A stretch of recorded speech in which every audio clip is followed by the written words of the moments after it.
Perodua Alza adalah sebuah 7-seater yang paling murah di Malaysia. Namun dengan harga dia yang murah, Perodua Alza perlu terima yang beliau kekurangan daripada modern safety features. Alza adalah MPV paling laris pada tahun 2010 dengan bilangan hampir kepada 42,000 unit satu tahun saja, dan kini bilangannya dah merundung dengan sangat rendah. So apa punca dia? Punca dia adalah kerana features moden yang sangat kurang macam yang kita cakap tadi, dan demand untuk MPV sudah pun kurang kerana SUV sudah mengambil alih di dalam pasaran Malaysia secara keseluruhan. Kalau korang masih lagi meminati MPV, so jom tengok video ini berkenaan Perodua Alza. Saya akan tunjukkan kepada korang features pelik dan features menarik. Nak bawa banyak barang, jangan bawa ramai orang. Saya akan tunjukkan korang apa yang kita dapat apabila membeli Perodua Alza. Kita dah terlalu rapat dan kita boleh stop. Dan apa yang kita tak dapat. Aizia G pun ada flick side mirror. Asal saya pinjam Perodua Alza ini daripada Perodua DMM Seri Kembangan, dan Perodua DMM Seri Kembangan memiliki semua jenis Perodua yang terbaru, termasuklah dengan Perodua Alza ini. Jadi kepada sesiapa yang berminat untuk membeli Perodua yang terbaru, saya letakkan nombor di bawah untuk korang kontak bernama Ashraf, iaitu salesman paling laku yang berada di sana. So kontak, okey? Jangan senyum-senyum macam.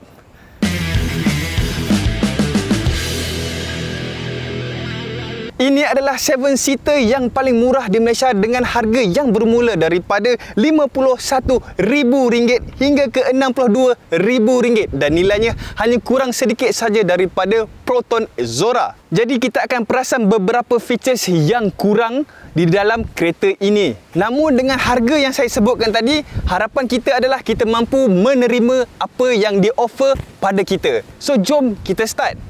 First features pelik dan menarik yang ada untuk kereta ini adalah dia menggunakan kunci pada tahun 2020.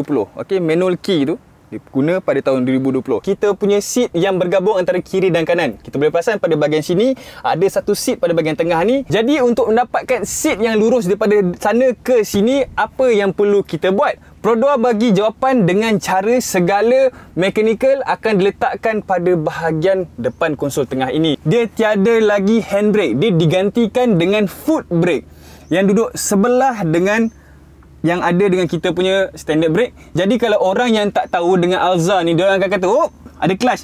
Tak, bukan clutch. Itu foot brake. Dan bukanlah satu features yang biasa kita tengok. Kita selalu tengok yang ada dekat Alza macam ni. Lepas tu Mercedes kata kita mahal. So Alza ada features kita mahal lah sebenarnya.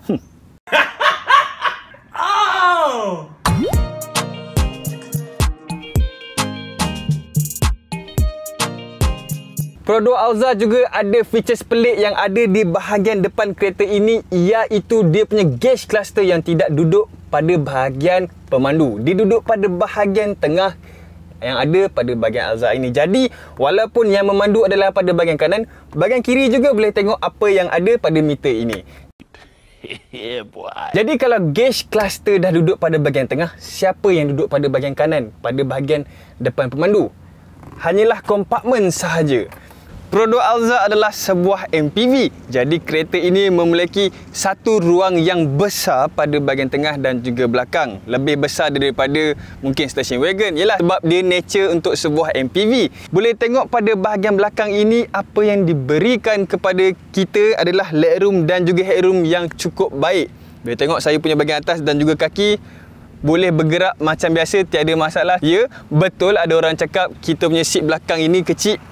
Well, memang kecil sikit daripada kereta-kereta yang lain. Tapi apabila dibagi cukup-cukup selesa, apakah yang dikorbankan untuk kereta bersaiz ini? Tentunya pada bahagian belakang. Kita boleh tengok pada bonnet belakang ini, kita punya ruang yang diberikan kepada kita adalah cukup-cukup kecil. Nak bawa banyak barang, jangan bawa ramai orang.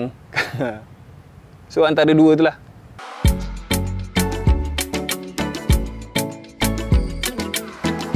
Tambahan lagi, kita diberikan dengan lampu belakang yang memanjang macam ni.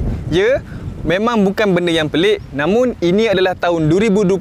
Last time kita tengok design macam ni adalah pada Myvi second generation dan dia sudah pun discontinue pada akhir tahun 2017.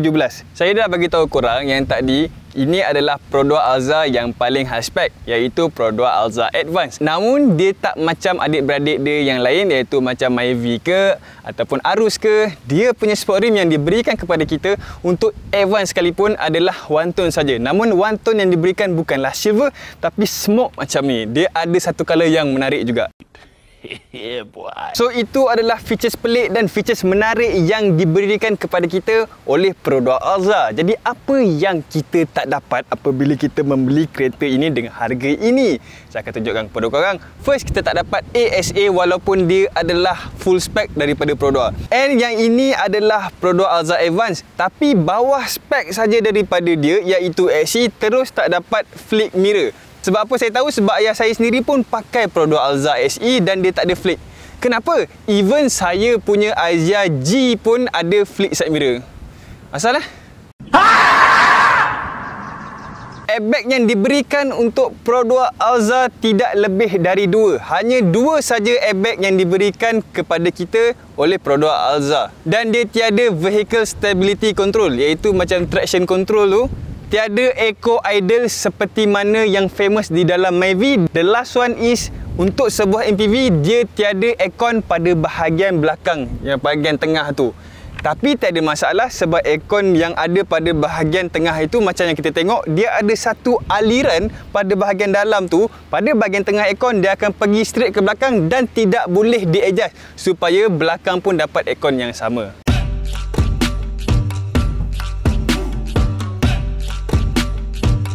Jadi itu apa yang kita tak dapat. So apa yang kita dapat? So saya akan tunjukkan kepada korang benda yang diberi standard yang even ada pada kereta lain. Okey, standard yang ada pada bahagian kanan, kita akan dapat satu panel pintu yang kemas kerana dia ada bagi curtain pada bahagian sini. Pada bahagian panel pintu dia ada auto up and down pada bahagian sini. Lepas tu kita boleh flick side mirror untuk yang advance tadilah. Untuk yang advance dia ada bagi flick side mirror dan kita boleh kawal lah kita punya adjustment untuk side mirror yang ada pada bahagian sini. Lepas tu dia ada front parking sensor. Maknanya kalau kita klik bahagian sini, kalau kita nak parking depan, just klik saja. Bila dia dah berdekatan dengan halangan, dia akan berbunyi supaya dia bagi tahu kat kita yang kita dah terlalu rapat dan kita boleh stop. Kita ada kawalan pada bahagian steering untuk tengok kita punya volume up and down. Kita boleh kawal up and down, dan juga kita punya channel radio kita boleh up and down dari sini. Kita boleh kawal kita punya mode radio pada bahagian atas. So steering kita ada features ini semua. Dan juga standard pada konsol bahagian tengah ini, kita punya double signal pada bahagian berdekatan dengan tangan kiri pemandu. Kita boleh kawal semua. Kita ada Bluetooth, kita ada GPS dan juga radio. Setting semua dalam bentuk touchscreen. Kita punya lubang untuk mikrofon, lepas tu boleh mute, kawalan untuk kita punya volume. Lepas tu SD card untuk kita punya GPS pada bahagian sini. Yang macam saya cakap lah tadi, gear yang ada pada bahagian sini semuanya standard duduk pada bahagian atas ini. So kompartmen-kompartmen yang ada semua mencukupi.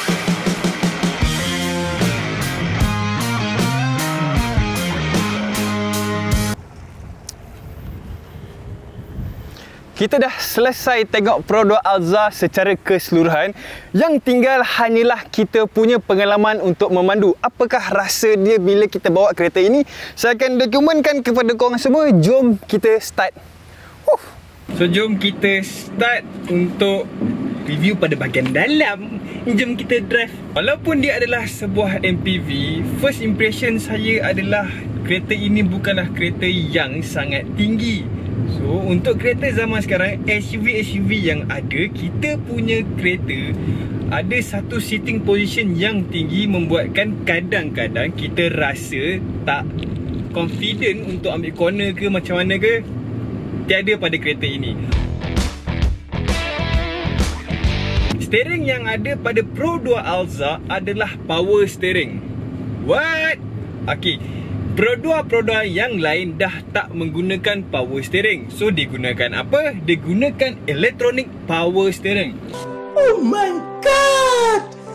Wow! Apa itu electronic power steering? Apabila dia dah lebih daripada satu kelajuan tertentu, power steering akan terus hilang. So dia kawal secara manual, membuatkan apabila had laju dia tinggi, dia boleh kawal dengan lebih keras lah macam tu. Tapi kereta Alza ini power steering sampai speed mana pun dia power steering. So kalau yang tak biasa memang takut sikit lah, sebab dia masa atas kelajuan yang tinggi pun dia rasa macam ringan sangat-sangat.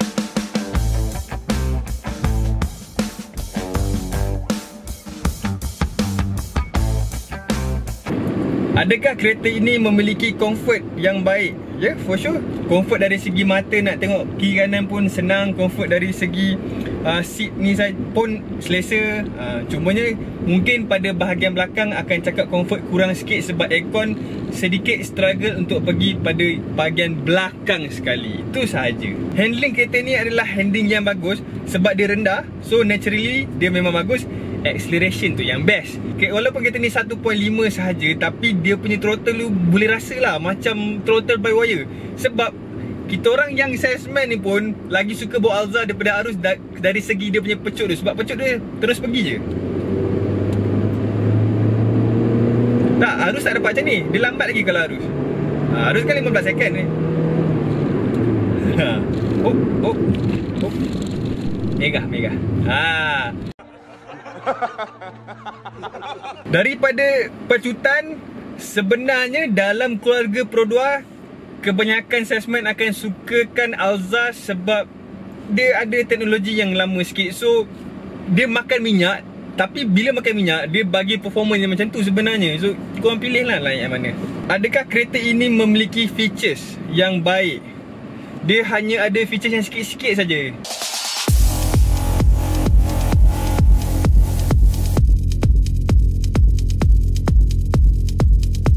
Adakah kereta ini memiliki value yang baik? For sure baik. Kita boleh tengok dekat macam mudah ke apa, still jual 30 lebih. Sedangkan harga kereta tu 50,000 lebih, 60,000 lebih. Tapi dia still lebih, dia hold lebih daripada 50% daripada harga pun dah sangat baik. Adakah kereta ini boleh daily? Boleh sangat-sangat. Boleh. Kereta ni boleh daily. Sebab in fact saya ada kawan-kawan saya yang pergi ulang alik kereta pakai Alza, tak ada masalah pun. Lagipun CC 1.5 sahaja apa semua. Dan adakah kereta ini kereta yang praktikal? For sure kereta ni adalah kereta yang praktikal sebab dia adalah sebuah MPV. So dia boleh bawa lebih daripada sedan boleh bawa. Dia boleh bawa 7 orang. Lepas tu andai kata dia nak bawa barang yang banyak, dia simply turunkan dia punya seat belakang sekali tu, dan simply dia akan bertukar jadi wagon. Jadi letak banyak barang pun boleh. Memang banyak-banyak barang boleh. Tapi dia kena pilih lah, nak bawa banyak barang ke nak bawa banyak orang. Dia tak boleh dua-dua sekali. Itu sahaja saya punya review pada kali ini. Saya memang enjoy sangat dengan kereta ni. Sebab walaupun kereta ni macam ni sahaja, saya still enjoy dia punya acceleration. Saya tekan pun tak goyang macam yang saya review kereta-kereta lain. Tak takut naik kereta ni. Tekan kuat sikit pun dia tak ada macam nak cuakkan kita. Tak ada. Kereta ni selesa. So kalau berminat lagi nak tengok video macam ni, sila subscribe sekarang. Sebab kalau korang tak subscribe, kang terlepas pula dengan video yang lain. So sila subscribe sekarang dan tekan loceng sekali. Okay? So itu saja review saya pada kali ini. Jumpa lagi lepas ni. Jumpa lagi lepas ni. Assalamualaikum. Bye. Assalamualaikum.